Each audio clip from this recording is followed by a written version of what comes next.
Bismillahirrahmanirrahim.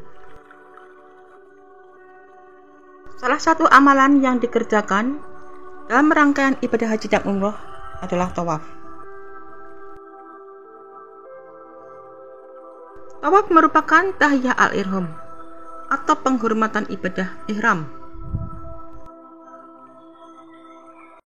Tawaf merupakan ibadah mengelilingi Ka'bah dalam Masjidil Haram sebanyak 7 kali putaran dengan niat tawaf. Ketentuan yang menjadi syarat dalam pelaksanaan tawaf adalah bersuci dan menutup aurat seperti dalam sholat. Bedanya pada saat tawaf diperbolehkan berbicara asal pembicaraan yang baik. Kemudian tawaf dimulai dan diakhiri di sudut Hajar Aswad, dan Ka'bah berada di sebelah kiri orang yang melakukan tawaf dan tidak melewati fondasi Ka'bah atau dalam Hijr Ismail.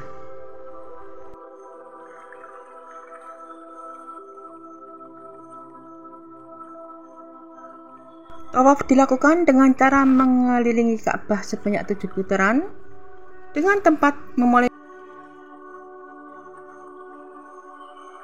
Ketika tawaf, kita harus suci dari najis, baik hadas kecil maupun hadas besar. Nabi SAW pernah menyatakan dalam sabdanya bahwa tawaf adalah sholat, sehingga ketentuannya pun harus sama, yakni harus suci dari najis maupun dari hadas. Kemudian harus menutup aurat.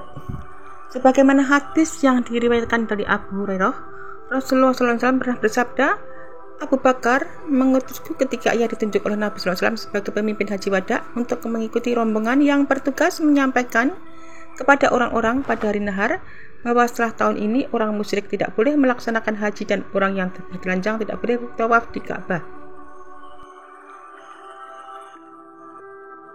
Kemudian tawaf dilakukan sebanyak 7 kali putaran. Dikatakan bahwa bila salah satu putarannya saja ditinggalkan, maka tawafnya menjadi tidak sah. Adapun jika seseorang yang bertawaf ragu akan jumlah putaran yang telah dilaksanakan, maka sepatutnya ia mengambil jumlah paling sedikit dari tawaf yang diingat dan melanjutkan hingga yakin sebanyak 7 putaran.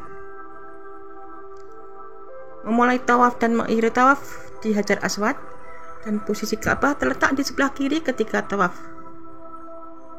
Maka bila Ka'bah berada di sebelah kanan orang yang tawaf, maka tawafnya pun tidak sah.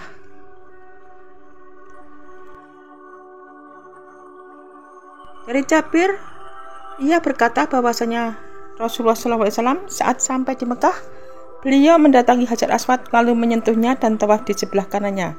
Beliau berlari kecil pada 3 putaran pertama dan berjalan biasa pada 4 putaran setelahnya. Hadis riwayat Muslim.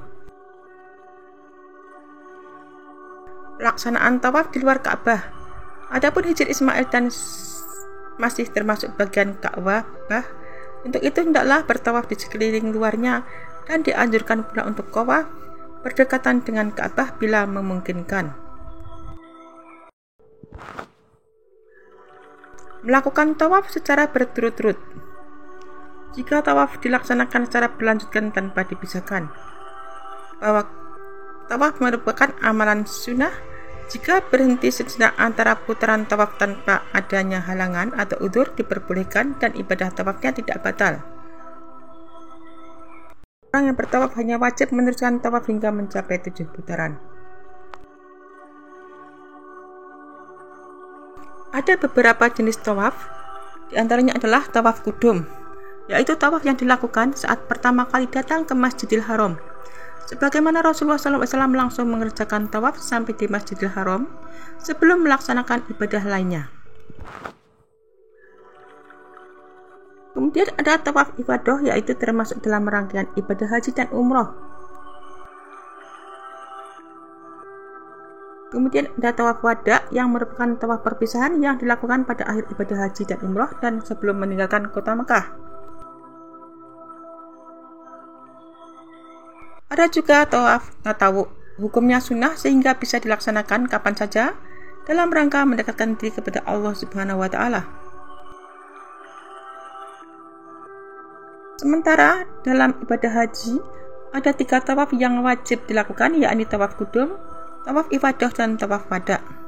Sementara dalam umrah hanya ada satu yang disebut sebagai tawaf fardu atau tawaf rukun. Tawaf adalah merupakan salah satu rukun dalam melaksanakan ibadah haji, sehingga harus betul-betul dipahami oleh jamaah haji sebelum melaksanakannya. Tawaf secara bahasa yang artinya adalah berputar, sedangkan secara istilah adalah berputar mengelilingi Ka'bah. Tawaf dalam ibadah haji dilakukan dengan mengelilingi Ka'bah sebanyak 7 kali putaran. Bagaimana dalam firman Allah dalam surat Al-Hajj ayat 29 yang artinya hendaknya mereka melakukan tawaf sekeliling rumah yang tua itu, yaitu Baitullah. Tawaf ibadah merupakan bagian dari rukun-rukun haji yang bila ditinggalkan hajinya tidak sah dan tidak bisa diganti dengan denda ataupun dam. Waktu pelaksanaan tawaf ini yang utama ialah pada tanggal 10 Dzulhijjah sesudah melempar jumrah Aqabah dan tahalul. Sedangkan waktu lainnya ialah sesudah tengah malam tanggal 10 Dzulhijjah atau sesudah terbitnya fajar di tanggal 10 Dzulhijjah atau sesudah keluarnya matahari di tanggal 10 Dzulhijjah. Tidak ada batasan waktu untuk akhir pelaksanaan tawaf ini, tetapi sebaiknya dilaksanakan sebelum berakhirnya hari-hari tasyrik, yaitu tanggal 11, 12, dan 13 Dzulhijjah. Sedangkan tawaf umroh merupakan rukunnya ibadah umroh yang apabila ditinggalkan berkonsekuensi sama dengan tawaf ibadah. Tawaf kudum hukumnya sunnah dan dilakukan saat seseorang memasuki kota Mekah. Tawaf wada termasuk dari kewajiban-kewajiban haji yang bila ditinggalkan maka berdosa dan wajib diganti dengan denda ataupun dam, namun tidak sampai menyebabkan rusaknya haji. Tawaf sunnah merupakan ibadah yang dianjurkan bagi setiap orang yang masuk Masjidil Haram sebagai bentuk penghormatan kepada Masjidil Haram. Dan sebagaimana tawaf kudum, tawaf ini tidak wajib. Andai kata ditinggalkan tidak berdampak rusaknya haji dan tidak pula berkonsekuensi membayar kewajiban dam. Saat melakukan tawaf harus suci dari hadas kecil dan besar. Demikian pula badan, pakaian, dan tempat yang dilalui harus suci dari najis.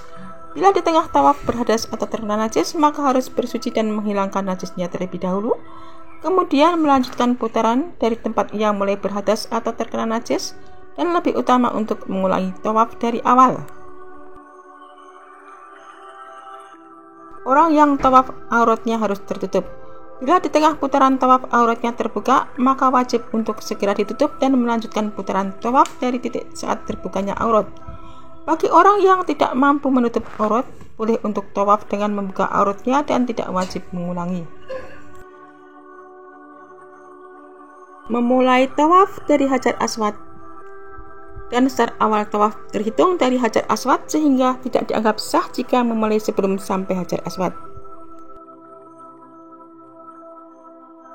Mensejajarkan pundak kiri dengan Hajar Aswad di awal dan akhir putaran. Memulai tawaf wajib dengan cara mensejajarkan pundak kiri dengan Hajar Aswad dan tidak diperbolehkan saat memulai putaran tawaf. Bagian dari pundak kiri lebih maju dari posisi Hajar Aswad.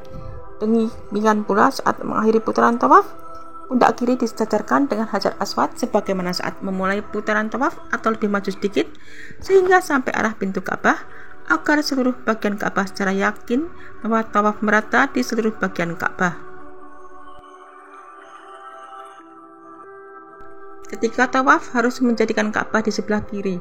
Seseorang harus selalu memastikan bahwa Ka'bah berada di sebelah kirinya di setiap langkah tawafnya, sehingga jika di tengah putaran tidak sesuai dengan posisi tersebut, wajib segera ke posisi yang benar dan melanjutkan hitungan putaran tawaf dari tempat tersebut. Semua anggota badan dan pakaian berada di luar bangunan Ka'bah. Syekh Darwan dan Hijr Ismail, saat tawaf semua anggota badan dan pakaian orang yang tawaf harus berada di luar bangunan-bangunan tersebut. Apabila di pertengahan putaran tawaf anggota badan berada di dalam kawasan tersebut, maka tidak dihitung putaran tawaf. Ia wajib segera berada di posisi yang benar dan melanjutkan jumlah putaran tawafnya. Tawaf sebanyak 7 kali putaran dan harus dilakukan secara yakin bahwa 7 kali putaran tidak ragu-ragu. Maka mengambil bilangan yang paling sedikit untuk melanjutkan menambah putaran. Jika dia ragu-ragu, bagaimana hitungannya? Sebagaimana keraguan dalam rakaat sholat. Keraguan yang timbul setelah selesai tawaf tidak berpengaruh dalam keabsahan tawaf. Di sepanjang langkah putaran tawaf, tidak boleh ada tujuan lain yang mengalihkan dari tujuan tawaf, seperti berjalan dengan cepat untuk menghindari persentuhan dengan lawan jenis, atau menghindari penagih hutang dan semacamnya, maka tawafnya tidak sah. Posisi orang tawaf tidak boleh keluar dari bagian Masjidil Haram. Meski terdapat perluasan masjid, hukumnya tetap sah melaksanakan tawaf di dalamnya, asalkan masih termasuk bagian dari Masjidil Haram. Bagi orang yang sedang berihram, tidak disyaratkan niat dalam melaksanakan tawaf karena sudah tercakup dalam niat ihram, haji atau umroh. Hukum niat tawaf adalah sunnah, sedangkan untuk orang yang tidak sedang berihram, maka disyariatkan niat tawaf saat memulai putaran tawaf.